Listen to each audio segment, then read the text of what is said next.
everyone. So I am pre-filming, and I'm pre-filming because, as you know, we are taking Shane to his college orientation. And as I am filming this, Shane is actually attending a graduation party. So it is perfect that the topic of this video is all about college. So a bunch of you have been asking me to talk about going away to college and thoughts about college and about dorm room essentials. So I thought we would dovetail that into one video.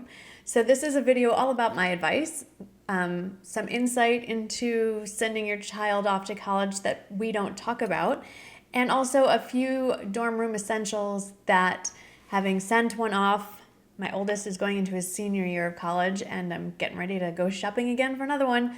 Some things that maybe aren't as obvious that I think that everyone should send their child off to college with. So here we go. Let's start off with some dorm room essentials and then we'll get into the deep topics. So I've written some things down. It is beastly hot today and about 100% humidity, and my hair was really cute at the beginning of the day, but we are deflating. So let's just get comfortable and talk. The first thing I want to recommend is a safe. Now, why a safe? First of all, a safe that you can somehow secure. A lot of safes these days, I'm not talking about a wall safe or a gun safe, it's a little, that would be huge. I'm talking about, a safe about yay big that you can somehow secure to the, like a bed post, the leg of a bed or a desk, something that you cannot, it's great if you can secure things in it, but if someone could pick it up and walk out of the room with it, that kind of defeats the purpose. And they sell safes like at Bed Bath & Beyond, on Amazon, all kinds of places specifically to bring to college. And why would you need a safe, or why would your child need a safe in college? Well, a few things. Maybe they take prescription medicine that you don't want their roommate or their friends who are visiting, or you don't know who's in. When your child is done in their dorm room, you don't know what guests are there when they're not around. So maybe you don't want that walking off with when they're not there. But also, it's a really good idea for you to send them off to school if they're not going to be home with copies of really important documents like their driver's license. I mean, we personally have lived through Jake losing his driver's license, which isn't the biggest deal, except when you're 3 states away or 2 states away. It is a little bit of an inconvenience when you do not have your driver's license or your passport with you. So traveling can be an issue, getting into places where you need an ID, even bars that are open to underage people. Anyway, so I recommend sending your kid with a copy of their driver's license, a copy of their passport, a copy of their birth certificate, a copy of their social security card. Maybe they're applying for a job or an internship. These are great things to have on hand, all of which should be secure in a safe.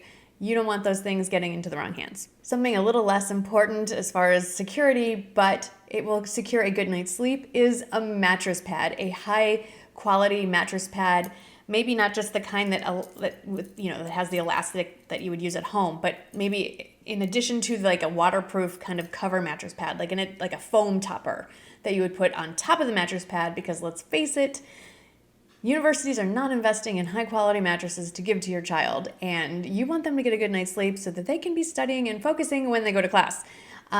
So you don't have to invest a ton of money in a mattress pad. You can find some really decent ones for like $50. A lot of the times you can order them directly through the university, but definitely you need to get a mattress pad.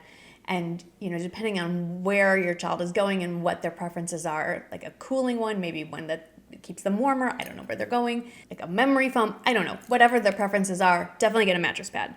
Okay, next, we're going to jump all over the place. A steamer is infinitely more preferable to the kids these days than an iron. Yes, there are some kids who are fine with ironing their own clothes, and many kids they don't care at all. They want to walk around wrinkled. That's fine too. But somewhere in the middle are the kids who occasionally will want to look well-groomed. Maybe they're going through rush. For whatever reason, at some point in their college career, they may want to look like they have taken some time with their appearance, and they might not want wrinkled clothes.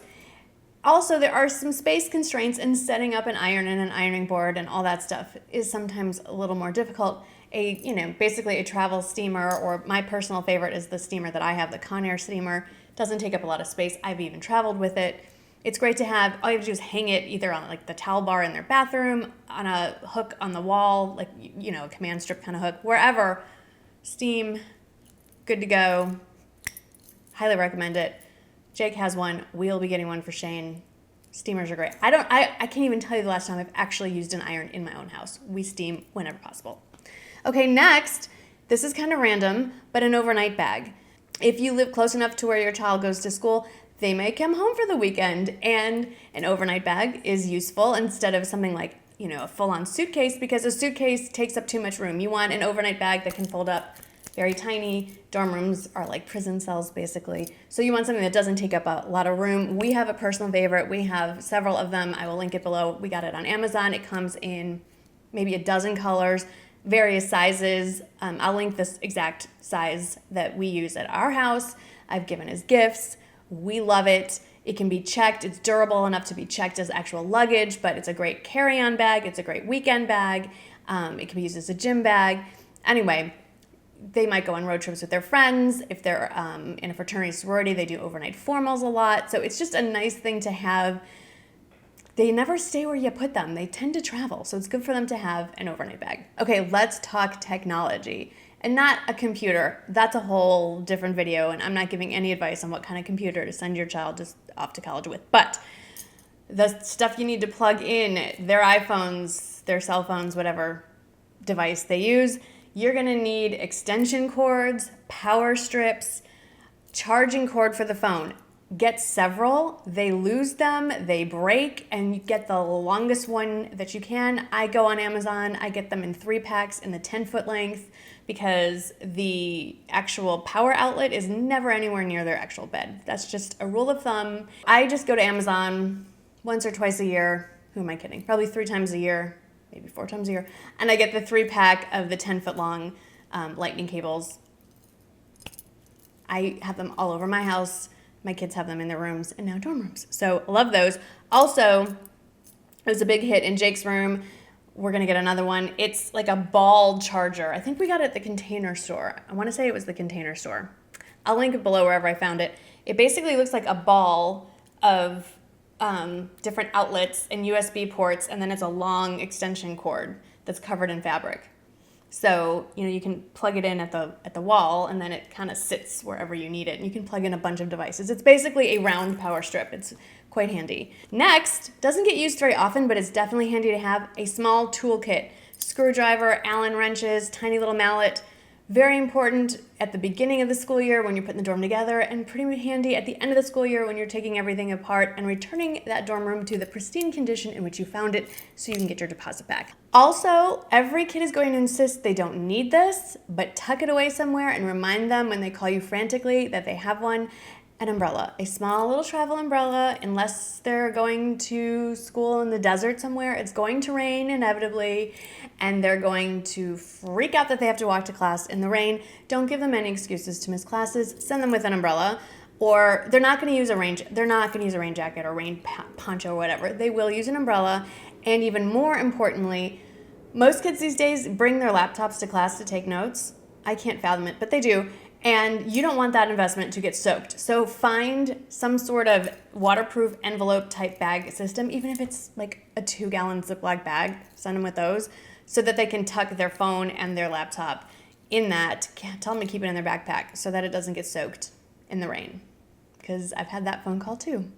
One of the best things that we bought for Jake's dorm room that has since traveled with him to the fraternity house and to his apartment are just basic plastic storage drawers. Those like Sterilite, I mean that's the brand name, but the Sterilite plastic drawers, they come in a variety of sizes, colors, widths, what have you.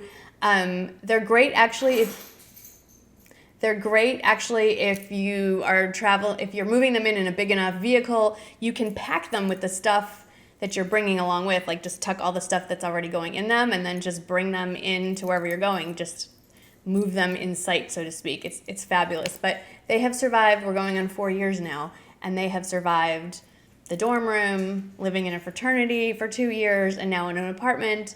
And they have held a variety of things from, there's just no storage in a dorm room or really most of the living situations Jake has found himself in. So they're fabulous, and you know, they've held up really well, and they're very inexpensive. So even if they hadn't made it, they were worth the price. And strangely, I've talked about this a lot as great gifts for graduates, and I like them in my own home as well. A fuzzy blanket, I always talk about the one from Nordstrom, the Kennebunk Bliss Plush Throw, I believe it's called, but they just really come in handy. You can't regulate the temperature in a dorm room. You have very little control of the thermostat. They're either freezing cold, sometimes they're too hot, and sometimes the kids just like to cuddle with something. They do get a little homesick. We're going to talk about that in a minute. And sometimes, they're watching TV down in the lounge in the dorm, the community lounge, or it's movie night, or maybe they take it as like a picnic blanket out on the quad. Or they have a friend sleep over who's visiting from another college. They come in handy. So an extra blanket to the one they're actually using to sleep under is nice to have. And then the last thing, you may think, okay, Marnie, you are so babying your kids. So what? Yes, I probably am. But you know what? If I can make it as easy on them as possible to bring me less stress as possible, because you know what? I don't like getting a phone call or a text at 2 o'clock in the morning when my kid is like 700 miles away saying, I don't feel good and I don't have a car and I can't get to the drugstore or, whatever. If I can avoid those situations, great. It gives me less stress. If it works out so that my kid is happy too, that's all good. So this last thing is a first aid kit. And I'm not just talking about your basic Bandaids and antibacterial ointment and stuff like that. I'm talking about, so the first time your kid gets sick and they might not have access to a car, or they just really don't feel good, and the last thing they want to do, they have a fever of 102 degrees, is to get into a car and drive themselves to the drugstore, is the stuff that you would need if you don't feel good. Maybe you pack it with some Pepto Bismol, some Ibuprofen or Acetaminophen, any kind of anti-diarrheal tablets or anti-nausea stuff, crackers, a couple liters of a clear soda like Sprite or 7-Up, some ginger candies, just all the things that you would want to have on hand. Allergy medicine. Okay, this is a big thing because depending on what state your kid goes to school in, this could be tricky. When Jake first went to school, I should back up and say, for those of you who do not know me or my child, and this is the first time you're watching this video, my oldest son goes to the University of Mississippi, also known as Ole Miss, and my youngest son is about to start school there as well. And when my oldest first started school there, Mucinex DM, which I personally feel is one of the best over-the-counter allergy medicines out there, was illegal in the state of Mississippi without a prescription. He could buy it in Texas. He couldn't get it for himself at school. So if he didn't get it at home and bring it with him, he was out of luck. He could get other stuff, but not, we consider, the king of allergy medications. So it's nice to have that stuff at hand. So just having all this stuff in their dorm room before they get sick is just a little nice extra touch. Okay, so those are my recommendations. Obviously, there's things like, sheets, blankets, towels, all that stuff. That's the obvious stuff. These are the things I think are just helpful to have that you might not think about until after the fact. These are the things that actually got used or I wish I would have known about ahead of time. One more thing, it's not exactly a dorm essential, but it's something that is not talked about, and it's an issue that we ran into, is health insurance. So not every college offers student health insurance. And in our case, our insurance is state specific and doesn't exist in the state where our kids go to college. So we actually had to get a separate health insurance policy through a health insurance provider in the state of Mississippi for our kids so that they would have health insurance in the state of Mississippi. We just purchase it directly from that specific provider, whether it's Aetna or Blue Cross Blue Shield or United Healthcare or whomever you choose to go with. I just would urge you as parents to look into your own personal health insurance and see if there's coverage where your child is going to school. Even if it's in your state, see if your network is included in that area. And if it's not, does the university provide insurance, and go from there. I just wanted to throw that out there because that could be a huge surprise. Even if your child just gets like strep throat, like that could turn into thousands of dollars out of pocket. if they're not covered by health insurance out there. So just wanted to throw that in there. So onto the advice part. Maybe not advice, but the insights of what I've seen. So I'm not just speaking about like what we have experienced with our own son going through college, but obviously I have a lot of friends whose children are in college, have just finished college recently. So I'm sharing stuff that all the moms that I talk with in real life, all the stuff that we've shared. And what we have found is pretty interesting. First of all, I cannot think of a single child that I know, either personally or through their parents, that have had just the best experience all 4 years. At some point in their college career, every kid has gotten homesick at some point and wanted to come home. Very few kids that I know have graduated with the same major that they started in. And it's okay. They've all pretty much graduated within 4 years, which is really nice. Kids change their minds. They're still figuring things out. I can't tell you how many children I know who are not even at the same college that they started in as a freshman. I'm not talking about changing majors. I'm talking about a different school altogether in a different state. And they're happy, and it's okay, and they're on track. In the beauty community, which I guess I'm kind of part of on YouTube, we're always talking about how on Instagram and on Facebook we see all these perfect people in their with their perfect makeup and their perfect outfits. Well, as just normal parents, there is this pressure to have these perfect children with these perfect college experiences, and they've done all the right things and they have the perfect grades. But the reality is, it's not like that. There is this trajectory of the kids are trying to figure themselves out there too, and they change majors, and maybe they change schools, and sometimes they get homesick, or sometimes they don't like their roommates, or they break up with their boyfriends or girlfriends, and sometimes they get sad, and sometimes they're having the time of their life, and most of the time that is exactly how it is. And sometimes they get lonely, and sometimes they don't. And I don't want any of this to sound scary. I'm telling you this because nobody talks about it. All you hear about is how great it is and how everybody's kid is having the best time. And when you at some point hear that your kid is not having the best time, so many of us start wondering, what's wrong with my kid? Why am I not hearing about anybody else's kid having this difficulty? And the reality is, I think everybody's kid, this is a generality, many kids do have a rough patch. Even if it's for a couple of days, sometimes it's longer, there are rough patches along the road. That is kind of what college is for. Yes, it's to learn and get the academics and move on to get a job. But it's all just to learn about transitioning from being a kid to being an adult. It's not going to go like this. It's going to go like this. And they're going to be okay, and we're going to be okay. I hope that message came out the way it's intended. I want you all to just know that, we're not done yet. My oldest still has a year to go. He's not done yet. Hopefully, knock on wood, it all goes well. But I just want you all to know, it's going to be okay. There's a lot of things I'd love to talk about as we get closer to the actual school year starting, like what it's like to say goodbye, how to say goodbye, how the transition is for you when your child leaves, how to handle all that, what it's going to be like when they come home for the first time. Are you going to actually miss them? And it's different for everybody, but I have some insights for that. So let me know if you'd like to talk more about those things as we get closer to August when the kids are starting to leave. Let me know. So anyway, to all of those who have kids graduating soon or have graduated, some have already graduated, congratulations. You've made it. You've done your job, moms and dads. You've gotten them this far. Yay! Take a round of applause, because that is not always the easiest thing. Did you think you'd make it? Some days I did not think we were going to get to this point. To those of you who have tiny little ones, I'm not going to cry. Savor every moment. You are not going to believe how quickly this goes. I know. You're like, this old lady doesn't know what she's talking about. It goes like that.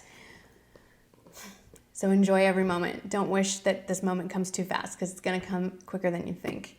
And to everyone else who is still here watching, thank you so much for spending some time with me And if you have any other insights on sending your kid off to college or what you think you need in a dorm room, please share that in the comments below. You know I love when we talk amongst ourselves. Thank you all who have decided to spend some time with me today, and I will see you in the next video.